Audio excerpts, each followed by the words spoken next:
What is going on, my herd? Thanks for tuning into another video. Today we're actually going to show you how to build a drift track, and this is another overdue video. I told you guys I was going to be I made the initial video for this like 3 months ago, and yeah, this one took a while, and it is more fitting to release now that we have released the Gymkhana and Formula Drift tracks. You savvy creators out there now will get a little bit more kick if you didn't know exactly how I do a few things that I do when I create the tracks that I create. And yeah, we're actually going to show you this exact track that we're at. If you guys enjoy this video, please give it a big thumbs up.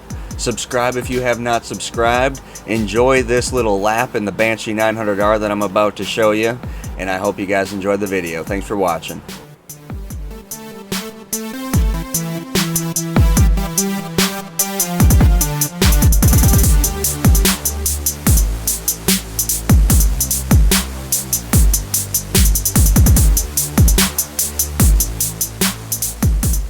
I love the Banshee.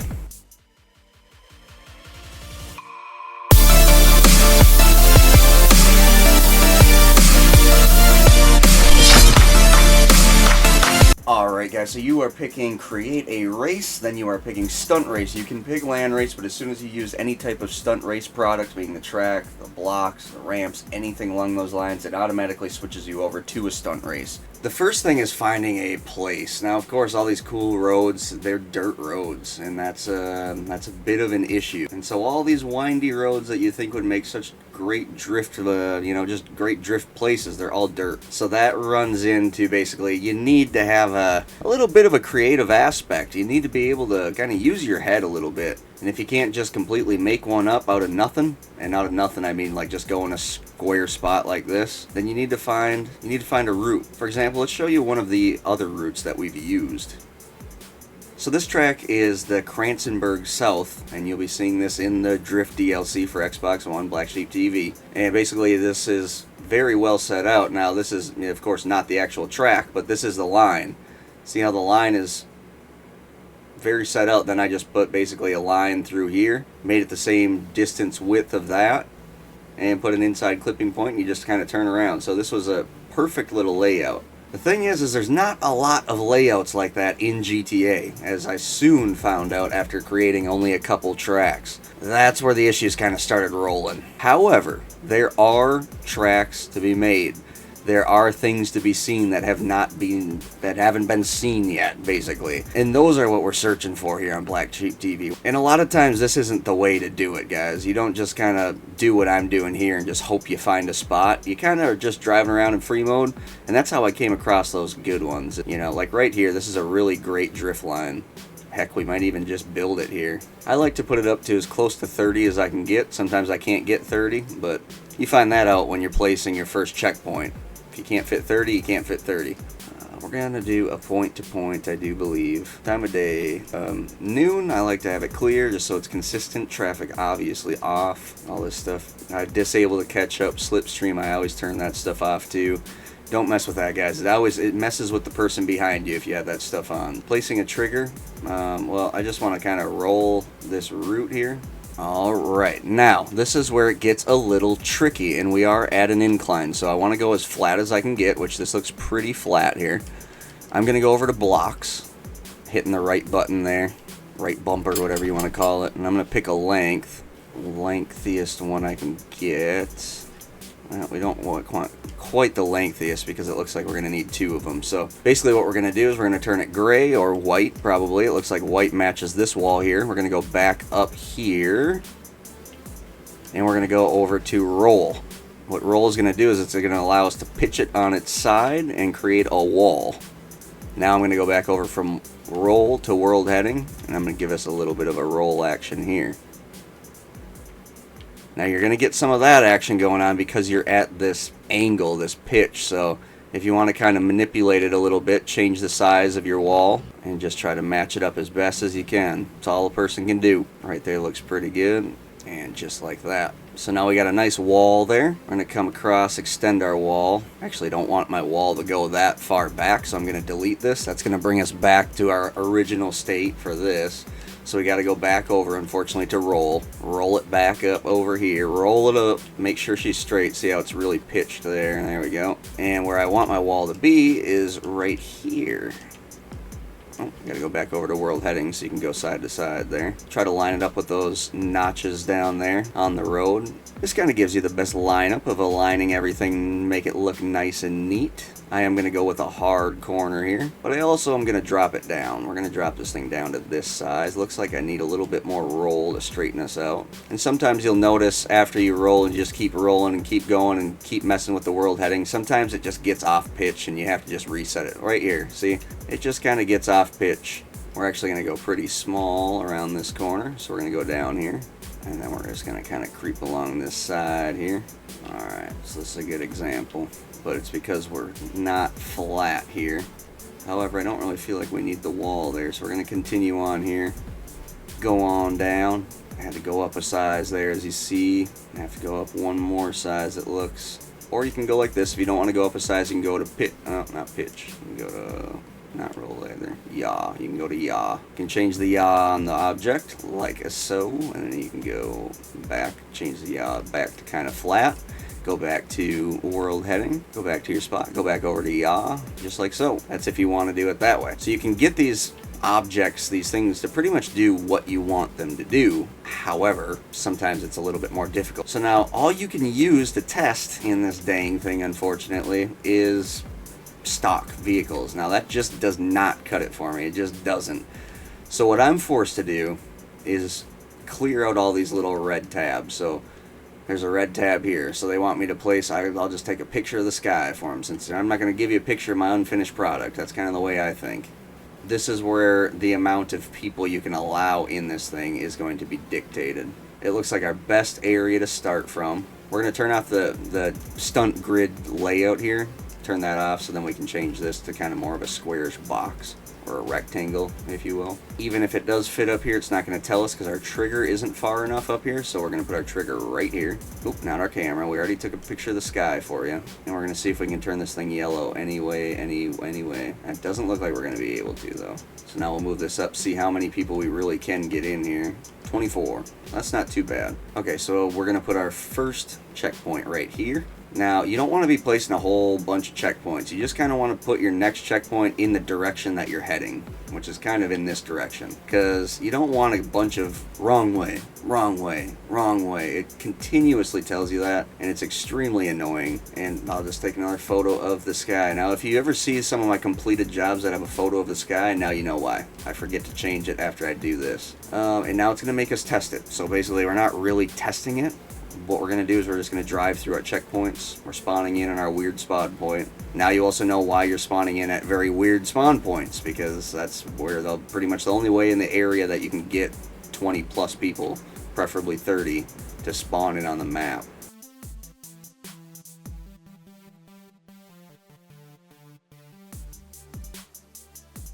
How are we going to see? This thing isn't going to show us if that's possible or where the drift line is. Just because you see a drift line doesn't mean exactly that's how the car is going to want to react on that line either. It might be very difficult to get that exact line that you're thinking of. So this is what I do. I go through this, I fill all my red checks. Now I'm able to test. I did test. I save now. I'm saving my deal here. We're not publishing, we're just saving. So I saved test. Now I'm going to exit. Alright guys, so we're spawned back in online. We're going to press start, go online, click on jobs, play job, my jobs, and it will be under your stunt races as what you saved it as. And let's see what we got here. So I'll be e-braking in. I believe this is going to be an inside clipping point. Ooh, even though I really flew out. I'm getting pretty used to Forza, so I like to make my excuses early.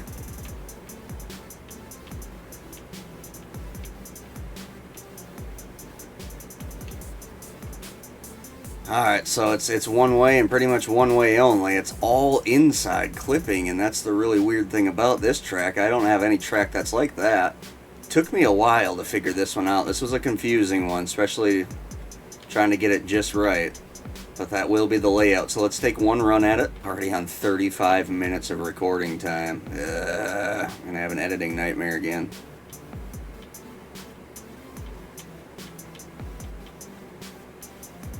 Touch and go right out here somewhere.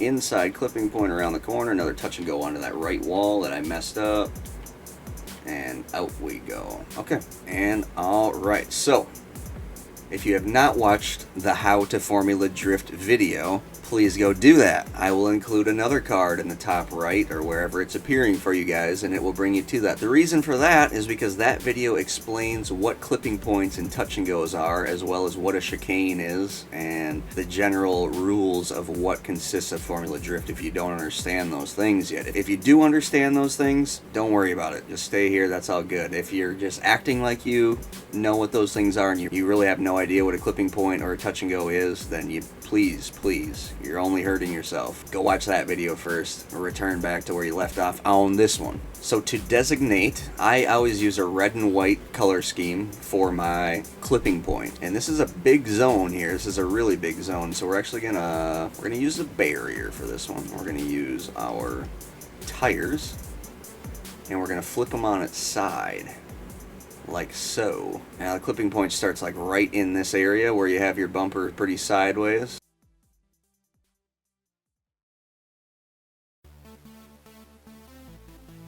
And about to right here is where you're gonna start straightening out to get into this one. Now this one's a lot shorter. This one goes something like this. It's a little area, something like right in there. Now this is a touch and go. This touch and go, I always designate them with signs. So I go in down with this, and we're going to go with the smaller of them, okay? And then I always go over to this color scheme. I mark my touch and goes with this color. Now I guess we can make it a little bit easier on the driver and make a large touch and go.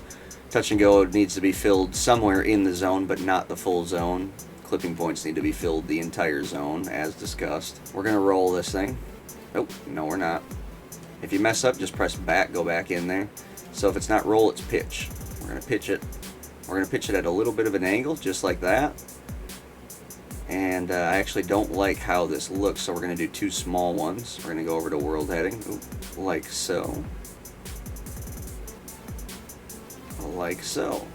So we will designate this with red and white as well. We'll do a sign for this one just to show you that you can do the red and white on the sign. The thing that I don't like about using the signs for red and white is, like, especially when you're using the white walls like that, it just hides it so much. It only looks like a small point when it's really this whole point here. And actually that's going to be too large for us, so although I'm showing you how to do that, we can't really do it on this one. We're going to have to go back to our barrier, and we're going to have to do probably this, in all honesty. Looks like it'll be quite perfect for us. Another touch and go, so we're going to go back to our signs with the half size. Since we're in a corner, we're going to go with the half size so we can make that corner look a little more clean. Over to world heading, so I can put it at a little more of an angle. Alright, I want to mess with the yaw a little bit too. Nope, not the yaw. The roll. It's a little bit different on per object, as you can tell. Alright, back over to world heading. Pretty much just like that. So that allows you to put your trunk in at any of those points, and then you're done right here. To designate the end with some type of a something. So we'll do a sign. The big signs are all on the end. Put them up there, or you can put them right on the wall. We're going to put them down here. Show you why we're putting them down here as opposed to on the wall. Besides, it's a little bit easier for the racers to actually see, but that is the end. Obviously, as soon as you know where the end is on a track, it's pretty easy. So our clipping points have been designated, our touch and goes have been designated, ending point designated, bam. Alright, and there you have it. So, now to spruce it up a little bit, let's go and find a fence. There you have it. Let's throw a couple fences up here. This just looks... It looks good. It looks professional when you do it like this. Add in these final little P's and Q's to make it look good. And then basically what we'll do is we'll see how many checkpoints we have.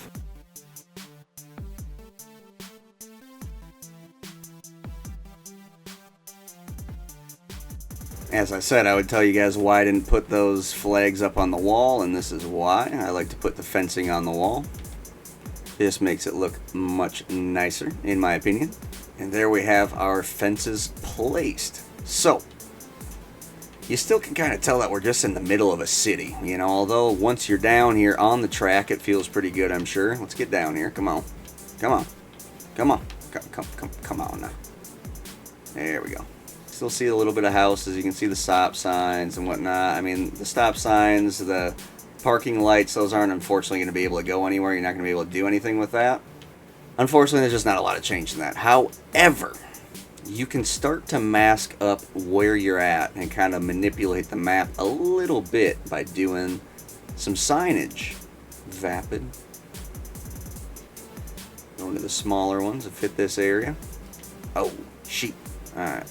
Gotta make sure those arrows line up down there.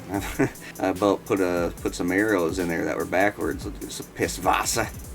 So let's see how we're feeling down there on the track now. Lots of signs. We're definitely somewhere. Got these walls coming around here. Those are looking really rough, aren't they? The reason those look so rough is because I didn't quite follow the contour of how the land is. You know, it's there. They'll come around here to that clipping point, back out to there, and zing. And there you have it. Okay, so that is exactly what we want. Okay, so now that we've seen that we're good, everything looks alright. Let's try to make our things look a little better, obviously. Let's go over here. Let's try to make this look a little more cleanly. This looks a little ridiculous. Props. Yeah, I mean, these signs look kind of chintzy as well, but you guys get the point. And then, obviously, when you look at my other products that I've spent more time on, this was about 58 minutes. So about an hour is what it took me to create this one. My other ones have about 2. You know, some have 3 hours into them. So you guys just get the idea of how they were created, how they were put together, you know, exactly that. The reason some take more than others is because they're harder to place. I really get intricate on some. Like some, I don't even want the wall to be crooked like that. You know, just little things. I get really hung up on how chintzy these signs over here look, how they just are all crooked, and, you know, I always want to get those perfect. You know, at least you guys get the idea. Hell, we'll use some dynamic pieces for it. Dynamic, we'll use some cones. Bam, bam, bam. I like that. I like that. In all honesty, I think we're gonna do one little addition here. We're gonna delete that out. We're gonna do a little something here. Bam. Bam. Just like that is. Now, can you read that without me telling you what that is? It's red and white, right? It's a full zone. It's on the inside because you're taking a right and it's on your right side. It is an inside clipping point.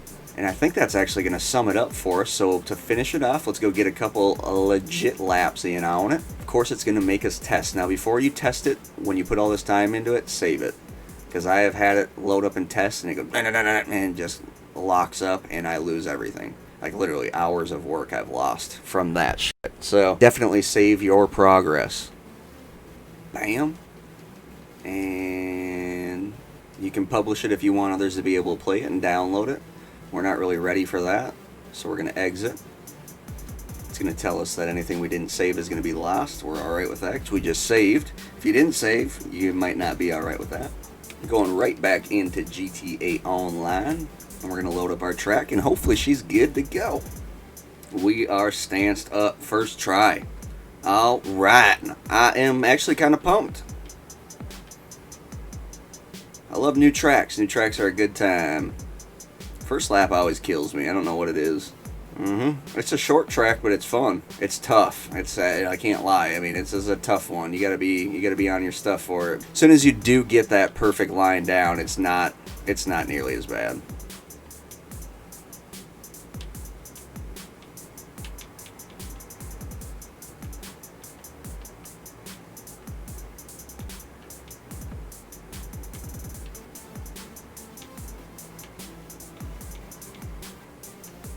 I love the Banshee. So that wasn't too bad. I can tell that second clipping point, that's inside to inside point, that's really hard to hit.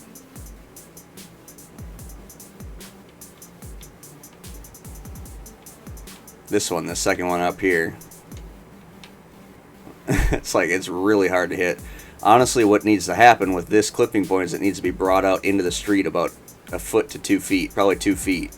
And that would allow you to get a little bit closer to it and still be able to get into that next point. Because you can hit it, don't get me wrong, but there's no way you're going to fall into that next touch and go. There's absolutely no way. I appreciate every single one of you guys liking, commenting, subscribing, sharing. If you're sharing the videos, I really appreciate you guys sharing. That's really what is helping this channel grow. Hope you guys enjoy this. I hope this helped you.